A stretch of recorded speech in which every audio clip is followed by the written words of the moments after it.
People cry for different reasons, whether it's because of something sad, they are overwhelmed by stress, or even tears of joy. But have you ever cried because of watching something so beautiful?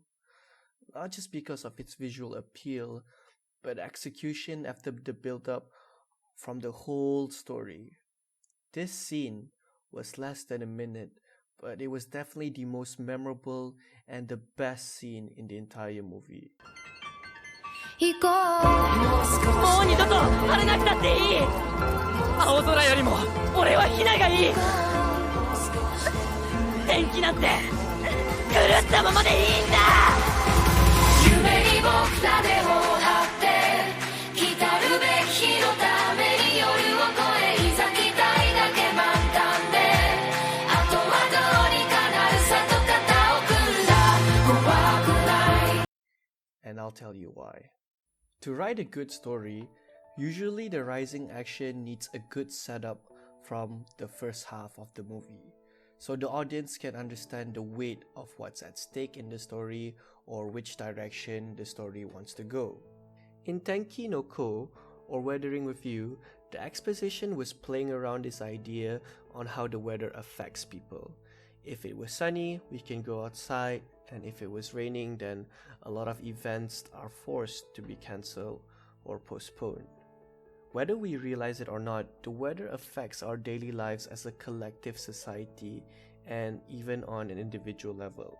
And the way this movie conveys every person's sentiment about the weather is quite interesting. As you can see, a lot of people in the movie generally prefer sunny weather over rainy ones. For example, how clearing the skies for the flea market would bring profit to a lot of people's businesses. The blue sky could make you wear your wedding dress on your once-in-a-lifetime wedding day outdoors, and even letting kids or people go outside in general would make them happier if it was sunny compared to rainy weather, because they can do a lot more outdoor activities. However, from Hodaka's point of view, as the story progresses, none of that matters if it's not spending time with the right person. The way that I see it personally, it is more like a subtle version of the trolley problem. If you don't know what the trolley problem is, the simplified explanation is basically either you sacrifice one person to save many, or save many people but sacrifice one. It's a classic example of a moral dilemma between two different moral schools of thought, which is utilitarianism and deontology. So we're not going to get deep in this topic. In this context, it was between sacrificing Hina's life for other people's perceived happiness, or, you know what, screw other people's happiness and just save Hina only. The way Weathering with You resolve this issue or tackle this issue is definitely not a direct resolution to the main ethical dilemma, because that's not the main focus of this anime or the movie at all. But it redirects it by saying you don't have to sacrifice someone to obtain that happiness, especially if it's just about the weather. And that is if you take weather on its most literal form. You see, Makoto Shinkai likes to use a lot of symbolism in his movies, just like Your Name with traditional Japanese symbolism. And even in this movie, you see a combination of traditional Japanese mythology and combine it in a modern setting.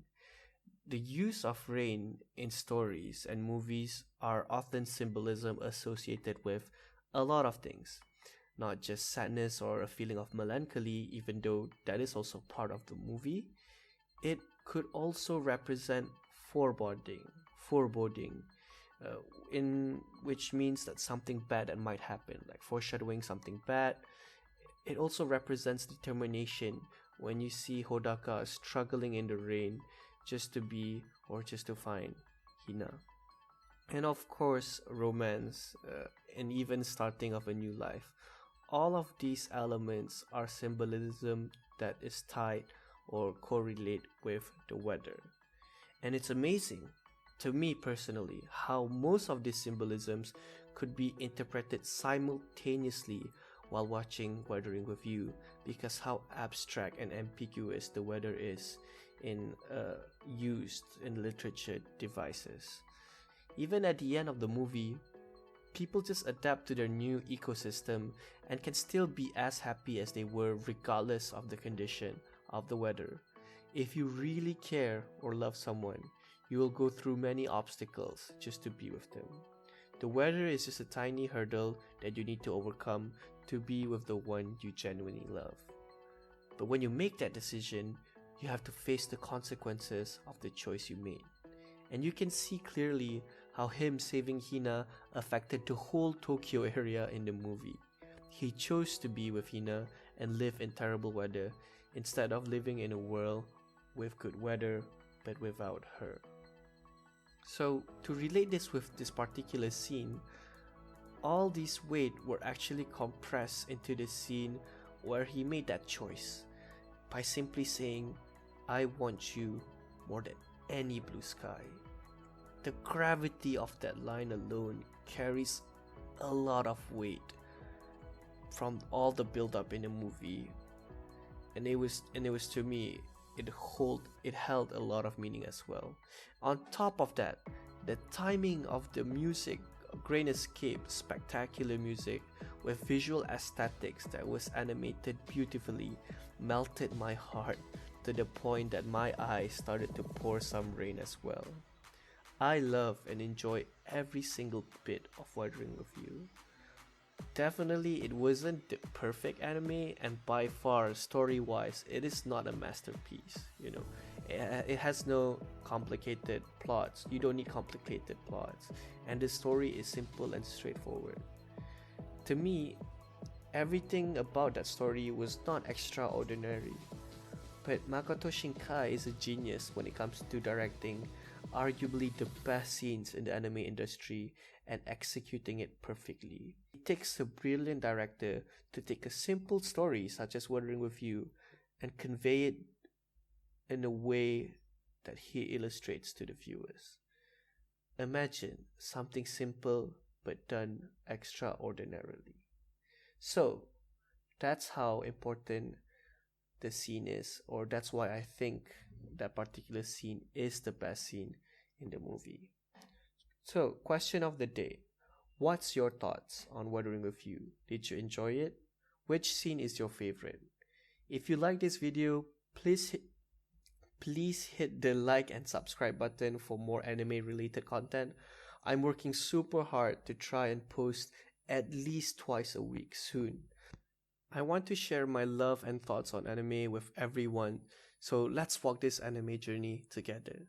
Thank you for listening this far and have a really nice day.